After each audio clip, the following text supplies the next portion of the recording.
By the riverbank, I stumbled upon an injured man suffering from amnesia, strikingly handsome, with a slender waist and a proudly displayed chest reminiscent of his grandfather's.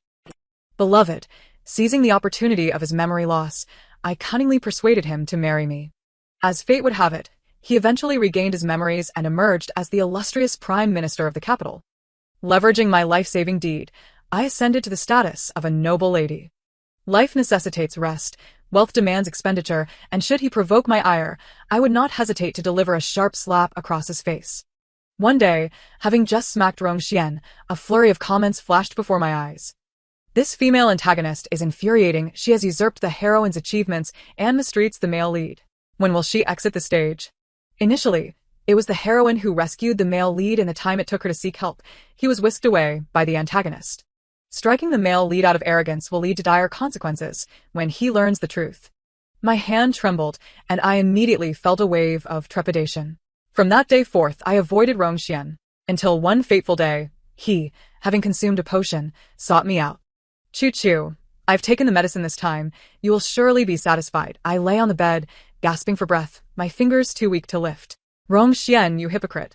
You promised to heed my every word. Why do you not cease when I command? You are exhausting me. Rongxian casually threw on a garment and carried me to the bath. Clearly, I am the one exerting myself. Why are you fatigued?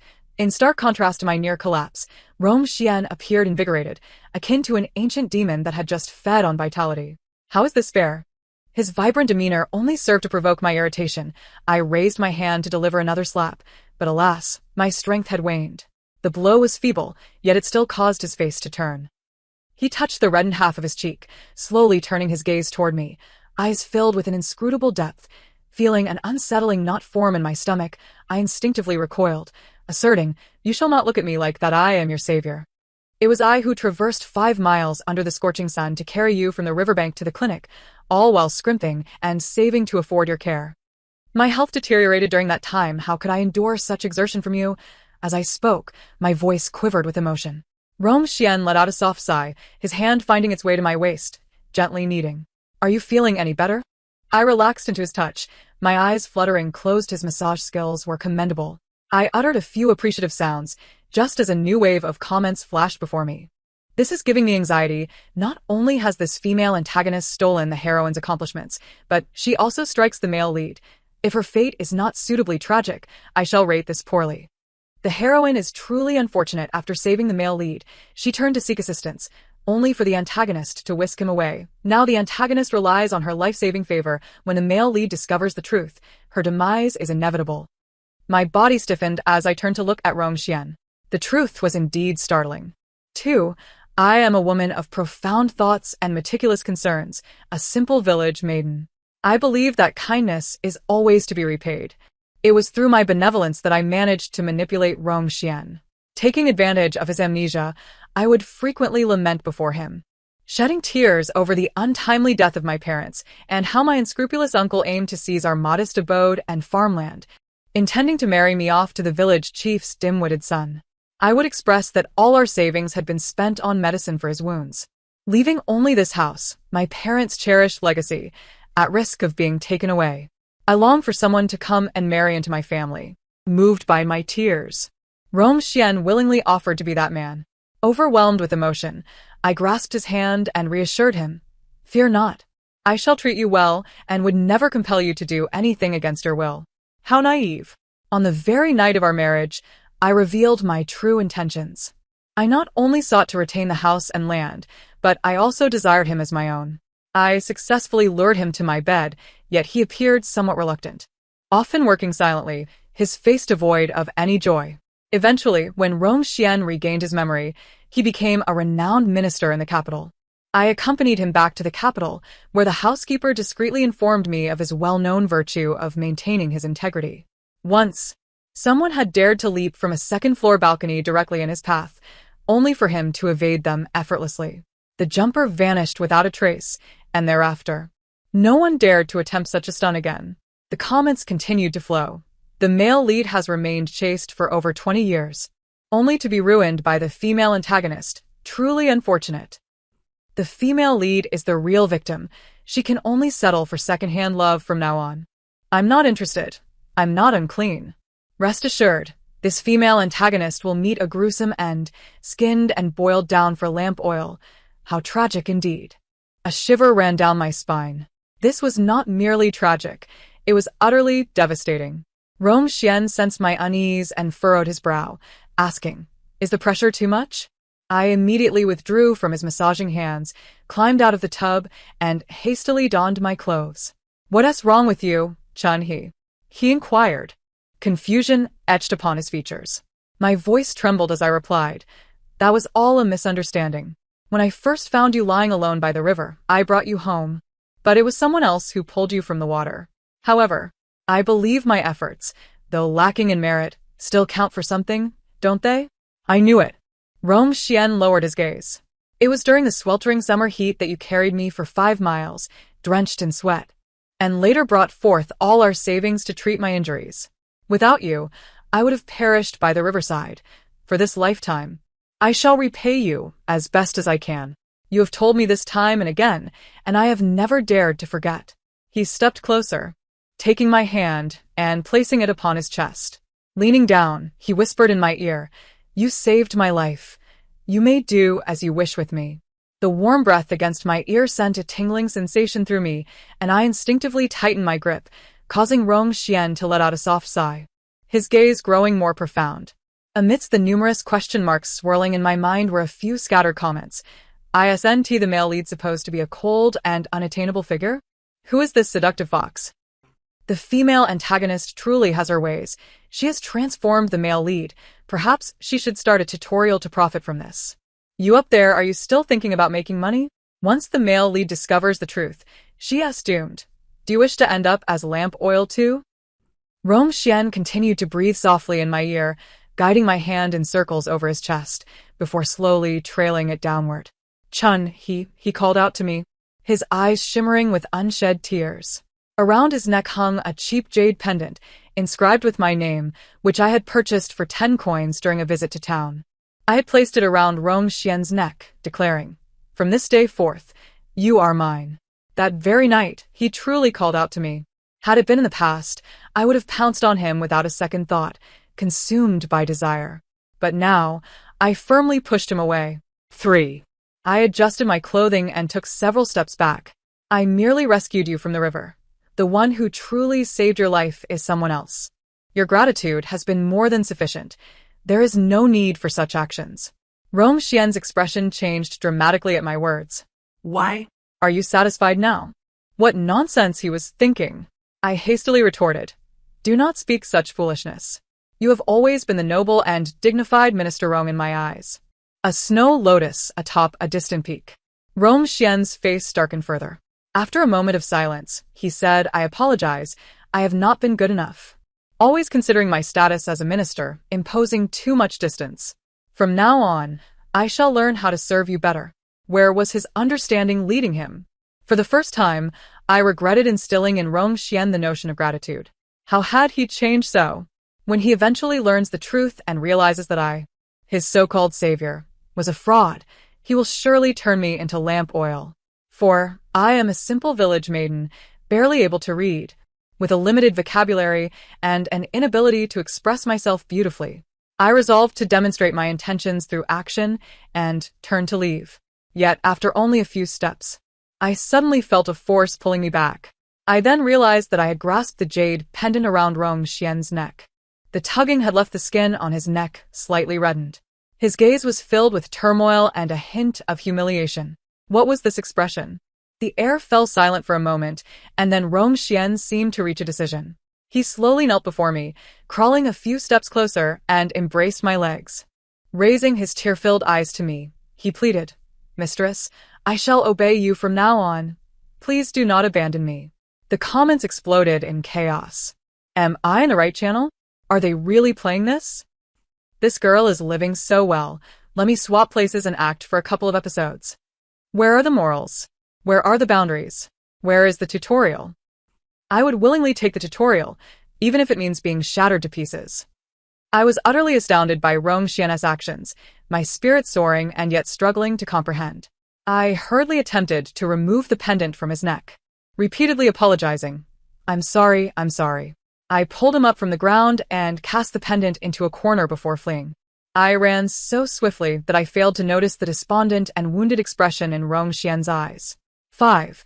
Upon learning of my impending fate, I began to take measures to remedy the situation. I tucked away the garments and items that could incite blushing and heart palpitations, ceasing to order him about. Instead, I endeavored to win his favor, such as bringing him nourishing ginseng and goji berry soup during late-night meetings when he was burdened with affairs of state. I also regularly prepared hearty tonics to send his way. Under my attentive care, Rongxian's complexion visibly improved, and his gaze towards me transformed as well. How splendid! He would surely remember my kindness. Once he learns the truth, I shall preserve my life. During dinner, I eagerly served him a bowl of nourishing soup, claiming, "This is the most revitalizing concoction." I specifically instructed the kitchen to prepare it. "You must drink it all." I smiled with feigned affability. Yet Rongxian appeared deeply humiliated. "Xinyao, do you truly believe I need to consume such a thing? Such a thing?" Did he despise these humble offerings as being too plebeian, lacking in refinement? The housekeeper had assured me that this soup was exceptionally nourishing. I earnestly began to persuade him. These are all excellent tonics. While they may lack elegance, they are undeniably practical. Extremely nourishing. Rongxian's expression grew increasingly mortified. Under my watchful eye, he drank the soup with the determination of one marching to the gallows. I felt a sense of satisfaction. Yet, upon returning to my room after a bath, I discovered that the bed curtains had already been drawn closed. Without much thought, I strode forward, and as I pulled aside the curtain, a tremendous force struck me at the waist. I couldn't help but gasp, my gaze meeting Rongxian's eyes, which were filled with a passionate longing. His hair was still damp from a recent bath, and a faint scent of soap lingered around him, hinting at his fresh cleanliness. "Chun-He, I've consumed the soup.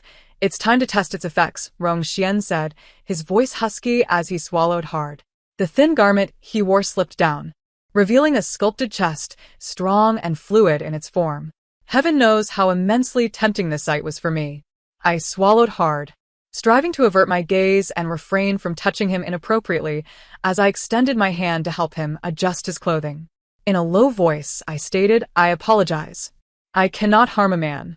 Henceforth, I shall not allow you to do such things." "Why?" Rongxian's voice was sharp, his eyes tinged with red, and his hands trembled slightly. He seemed profoundly moved, on the verge of tears. I immediately pressed on, striving to articulate my thoughts eloquently. "Rongxian, I am exceedingly grateful for your dedication during this period. I was too headstrong before, neglecting your feelings. Rest assured, I shall prioritize your feelings henceforth and never compel you to do anything against your will." Rongxian was led down from the bed, stumbling as he exited the room. He appeared quite dejected. Perhaps it was merely my illusion. The following morning, upon awakening, I was greeted by a flurry of excited comments. Joyful tidings. The heroine has returned from her maternal home in Jinling. A meeting with the hero is imminent. The hero will undoubtedly sense the heroine's uniqueness upon meeting her, leading to suspicion and thorough investigation, ultimately unveiling the truth. Although it's a common trope of amnesia, I, a simpleton, find it delightful. When will the hero and heroine finally engage in sweet interactions? I long to witness their fervent affection. Instantly alert, I hurriedly arose from my bed, tidied myself, and rushed to find Rongxian. The servants informed me he was in the study. Upon arrival, I found the room empty. Just as I was about to leave, I noticed a corner of a book peeking out from beneath the table's paper. Flirtation, charm. I couldn't recognize all the characters. What book is this?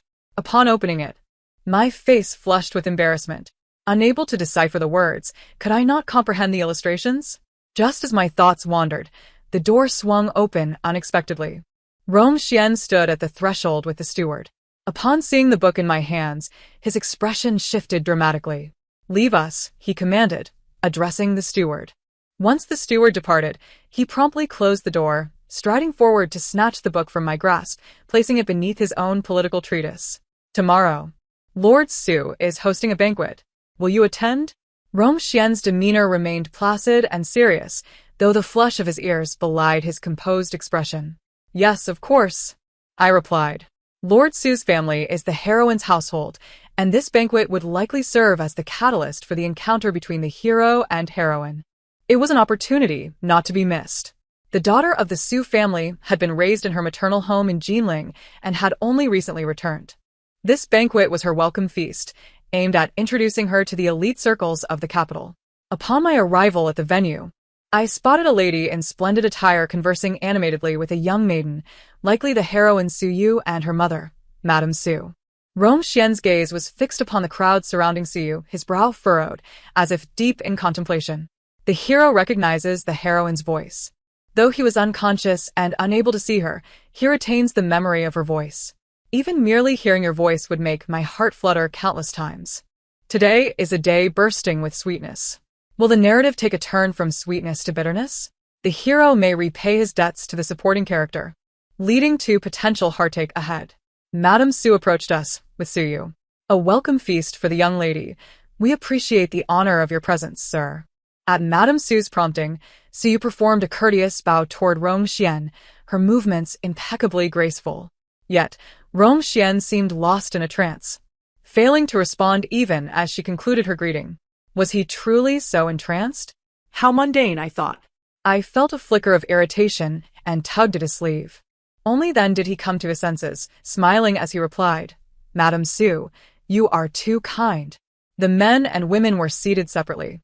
Rong Xian followed Lord Su to the men's side, while I remained with Madame Su and the other ladies. Although the unmarried maidens and we married women mingled without clear separation, a natural division emerged. The young ladies fluttered about like butterflies, while we matrons gathered for tea and conversation. As a village girl, I sensed their disdain, their reluctance to engage me in dialogue. Yet, out of respect for Rong Xian, they hesitated to disregard me entirely, even indulging me with simplistic conversation, fearful I might feel neglected. Their chatter was uncomfortable, and I felt equally unhappy listening to it. Seizing the opportunity, I slipped outside for fresh air, fortuitously spotting two figures by the lake. The man stood tall, like a poplar swaying in the wind, while the woman appeared delicate, akin to a blossoming begonia in spring. They seemed perfectly matched, sending the audience into a frenzy. The heroine stands before the hero. Adorable like a petite cake, they are truly a perfect match. The supporting character witnesses this and feels a pang of sorrow from her perspective. Indeed, from the supporting character's viewpoint, it is disheartening to see her husband growing close to another woman, even though she has committed no egregious act. Just because she isn't acting now doesn't mean she won't in the future unless she repents and ceases her mischief. The audience's remarks dispelled my momentary melancholy. Their acknowledgement of my worth suggested that my efforts had not gone unnoticed. Suddenly, I was caught off guard by a kick from behind, sending me sprawling unceremoniously to the ground, accompanied by the sound of something splashing into the water. My hairpin! I quickly scrambled to my feet, covering the mouth of the person who had kicked me. To my astonishment, it was Rong Xian's sister, Rong Yu. At that moment, Rong Yu glared at me, her eyes wide with fury. Her frantic gestures implored me to let go. Why did you kick me? I inquired. Rong Yu babbled incomprehensibly. After a moment's thought, I replied, if I release you, you must not scream, understood? Rong Yu's eyes reflected humiliation, yet she nodded vigorously. I released my grip, and she immediately spat in disgust. You, this village woman, dare to touch me with your filthy hands. So dirty, so filthy. From our first encounter, Rong Yu had scoffed at me repeatedly, each sound more disdainful than the last. Brother, why did you choose such a coarse village woman? Since arriving at the residence, Rong Yu had never regarded me with favor.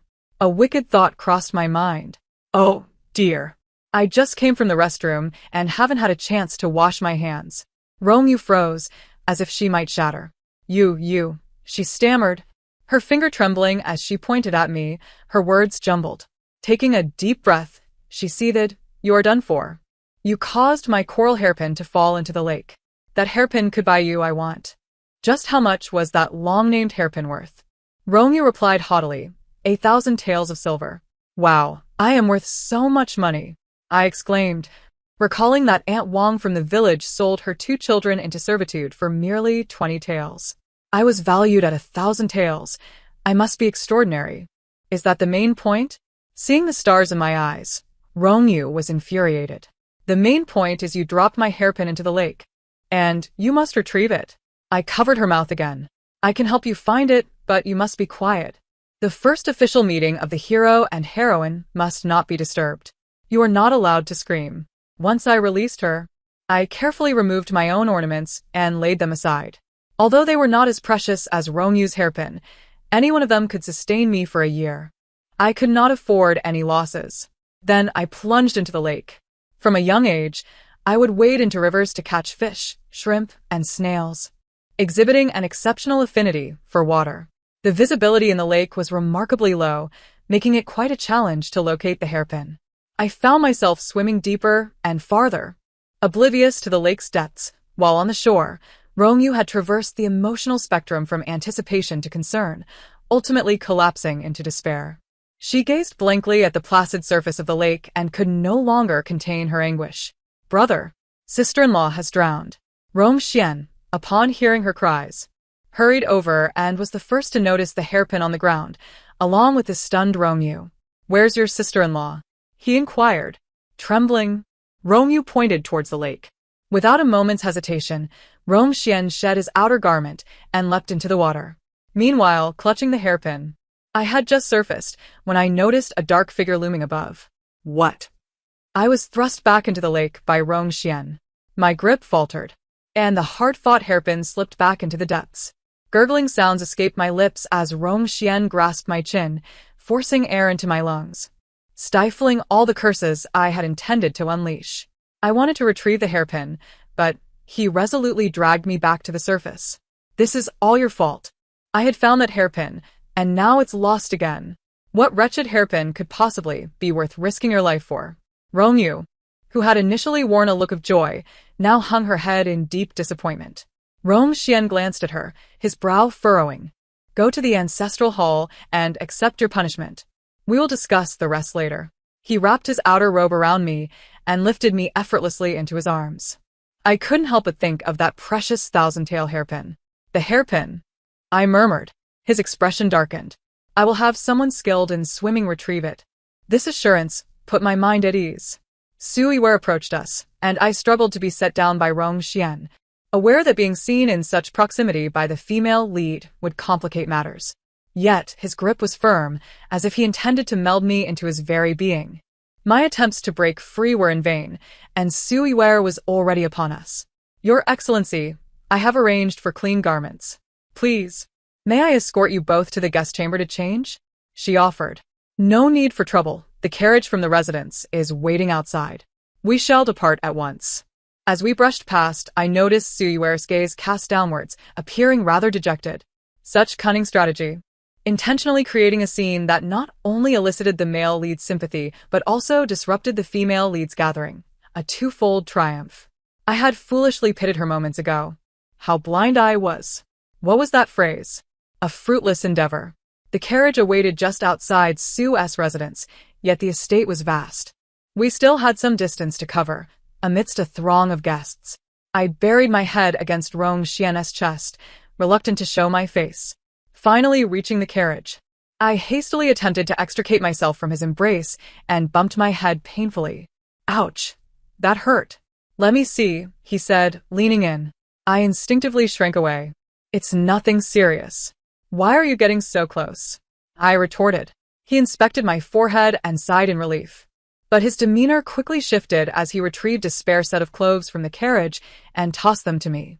If you wish to avoid catching a chill, change out of those wet garments post-haste. With that, he began to disrobe, and I reflexively covered my eyes. What are you doing? He paused mid-motion. Isn't it what you often say? Do not look upon what is improper? His incredulous expression was almost comical. Should I avert my gaze while you change as well? Of course. I shall be changing too. Turn around, and do not peek. He ground his teeth together in exasperation and turned his back. What do you take me for? In that moment, I was reminded of a rabbit I had once cared for, which would stomp its feet and turn its back when upset. Rongxian bore a striking resemblance to that rabbit now. I quietly turned away to change. I pride myself on fairness. If he refrained from peeking, I would do likewise. Are you done yet? I'm about to turn around. I'm ready, you can turn back. Rong Xian had also changed, his expression taut, refusing to engage with me. I sensed it best to maintain some distance and chose not to initiate conversation, instead drifting into my thoughts. Does Rong Yu often take advantage of your absence to bully you? It took me a moment to respond, snapping back to reality. No. She merely jabs at me with her words, but I always retort. Rong Xian fell silent for a moment, slowly inching closer to embrace me. I'm sorry for not taking better care of you. From now on, I will ensure that no one in the household dares to mistreat you again. A warning bell rang in my mind. Why was he embracing me? I pushed against him, but he held me firmly, increasing my efforts. I found him only tightening his grip. In a flurry of confusion, I found his entire being pressed against me. Chuanhe, do not move. I won T. Realizing the nearness of his physical prowess made me hesitate. You mustn't be reckless. Haven't we done nothing of the sort before? Why are you so shy now? This isn't a carriage, separated only by a curtain from the driver and the common folk outside. Rong Xian chuckled softly, blowing a breath against my ear. We could wait until we are back inside. Just then, the carriage came to a halt, and the driver's voice rang out, My lord, we have arrived. Ignoring my protests, Rong Xian hoisted me back into the bedroom. He laid me upon the bed and lowered the curtains. What are you planning? Naturally, to complete what was left unfinished in the carriage. He leaned closer, his voice a low murmur. You have been neglecting it lately. Shouldn't you offer it some comfort? I stared at him in disbelief. Was this truly something a dignified noble could utter? Rong Xian, have you no regard for your reputation as a chancellor? Previously, I had been too restrained, but I have learned much recently. Care to try? He grasped my hand, slowly guiding it downward. My face flushed crimson. No. This isn't right. I yanked my hand away, using all my strength to push him back. Suddenly, Rong Xian emitted a muffled groan, arching his back against the bed, appearing in distress. Rong Xian, what is wrong? Have I accidentally hurt you? My heart raced with concern. I'm fine, he managed to say, though sweat began to bead on his forehead. You're clearly not fine. Let me see if you're injured. I approached, attempting to pull down his trousers, but he clamped down tightly, refusing to let me see. The more he resisted, the more my worry intensified. What if I had truly caused him harm? Even if there's a problem, I would never mock you. We must act quickly and seek a physician. We cannot fear medical attention. He seemed to be in considerable pain, lacking the strength to resist. With ease, I pried his hand away and caught sight of his exposed skin, which had turned a rosy hue. Now you can rest easy. I scrutinized it closely, concluding that it appeared to be without issue. However, mere observation was insufficient. We ought to consult a doctor for peace of mind. As I turned to seek a physician, he seized my wrist, spinning me around. In an instant, our positions were reversed, and I found myself beneath him. There is a quicker and more effective way to ascertain its condition. My eyes brightened. Why not test its abilities directly? Absolutely not. I cannot engage in such acts with you. Why not? Rong Xian's demeanor darkened. There are matters we cannot explain. I hesitated, finally stating, I simply don't want to. He seemed to crumble, but after a moment, he reassembled himself, staring at me with a brooding gaze. Shen Chuanhe, are you concealing something from me? My heart raced. No, my life is entirely within the Chancellor's residence. What could I possibly hide? He contemplated this reasoning. Why have you been acting so strangely? You used to seem eager to exhaust me, yet now you flinch at my slightest touch. I have not, I quietly retorted, acknowledging that while he possessed striking looks, exceptional skills, and a commendable physique, I had held considerable affection for him in the past. Could it be that he was ensnared by the allure of wildflowers outside? That seemed implausible. Who could possibly lure him away from my side? As I observed Rong Xian's increasingly erratic thoughts, I hastily intervened. Stop indulging in such fanciful notions. I merely believe we ought not to proceed in this manner. I am but a benefactor who reaps the rewards of another's efforts. It's all a facade. Rong Xian's pupils widened in shock, his expression one of disbelief. We shouldn't tea? Then why did you brew that laborious soup for me? From now on, you must cease, as I should not be drinking it. He released me, swiftly donning his clothes. If you choose not to, then I certainly do not yearn for you. Just before exiting, he delivered a parting remark with palpable intensity. Shen Chuanhe, I am genuinely angry. The kind that cannot be soothed. The door slammed shut with a resounding thud, causing it to tremble thrice. I refrained from uttering a word. Why was he so incensed? The male lead and the female supporting character are indeed a case of incompatible magnetic fields. The male lead has yet to uncover the truth, and their relationship has already soured. Yet, I cannot shake the feeling that the male lead's final words were a plea for comfort, an invitation to reconcile. I hold a similar sentiment. The male lead is merely posturing, and should the female supporting character lean in for a kiss at that moment, he would undoubtedly transform into a loyal dog. You all are overthinking it. How could the male lead possibly develop feelings for the female supporting character when it is the female lead who saved him? Each held steadfast to their beliefs, as if each perspective bore validity. I discerned no useful information. Rongxian had not sought me out for several consecutive days, and I deliberately avoided the places where he frequently appeared. Since that day, we had not crossed paths. Bored within the confines of the estate, I ventured out for a stroll. To my surprise, I encountered Suiware. What a serendipitous meeting with the Prime Minister's wife. I forced a laugh. What a coincidence indeed. Suiware replied, I've heard that your connection with the Prime Minister stems from your act of saving him during his injury and amnesia in Jinling. I grew up in Jinling as well, and once rescued a man by the river. Isn't that remarkable? Suiware was the epitome of a refined lady, her speech imbued with gentle elegance. Although she was subtly pointing out my own shortcomings, I was, after all, at fault. I sincerely responded, it is no coincidence. The man you saved was none other than Rongxian. I happened upon him lying there and brought him home. You are indeed his savior. We must inform him of the truth at once.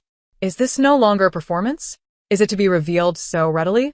Has the female supporting character's mind been ensnared by a door?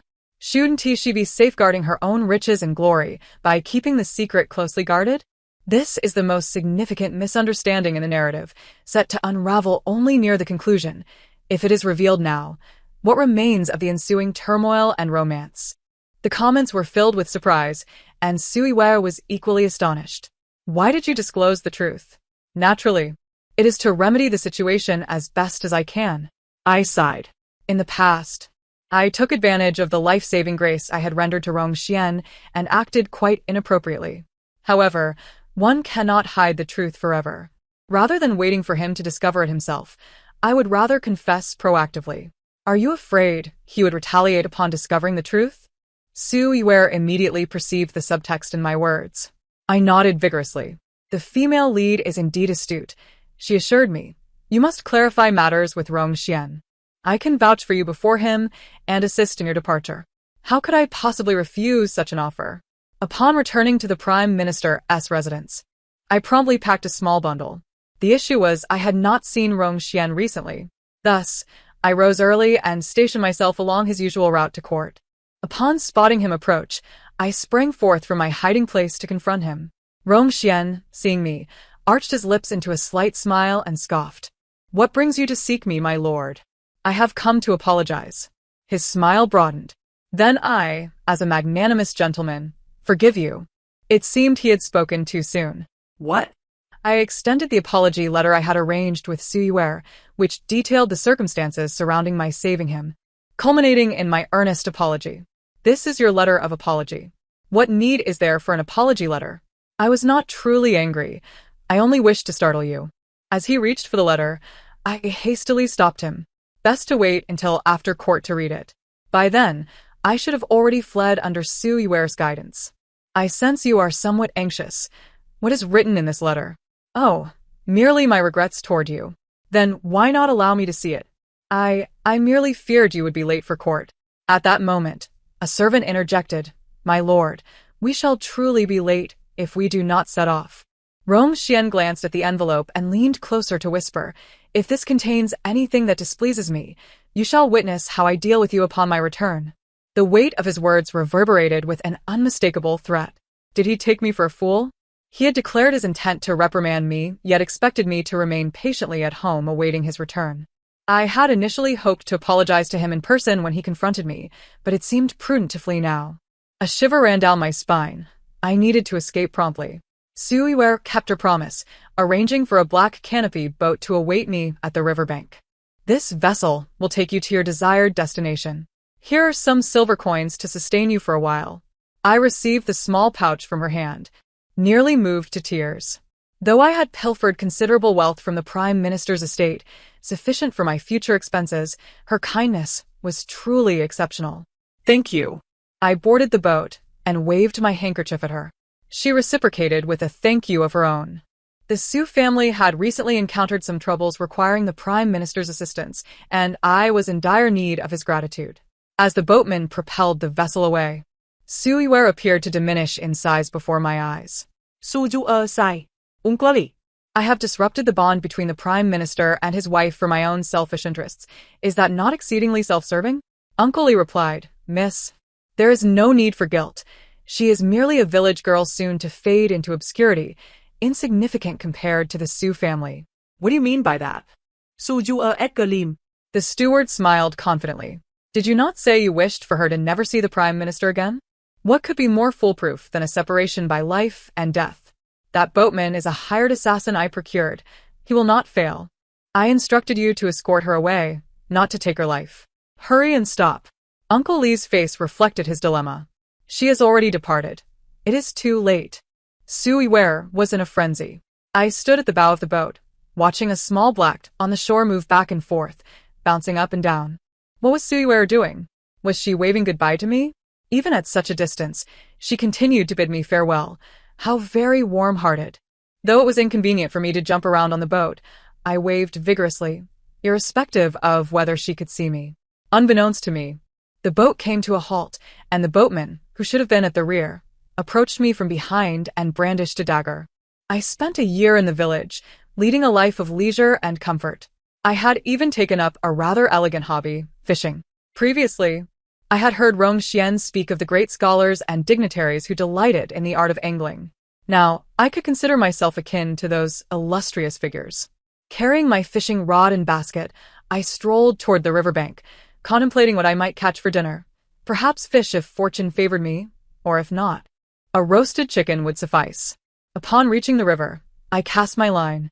Soon, I heard a loud splash, not a fish caught, but rather someone had fallen into the water.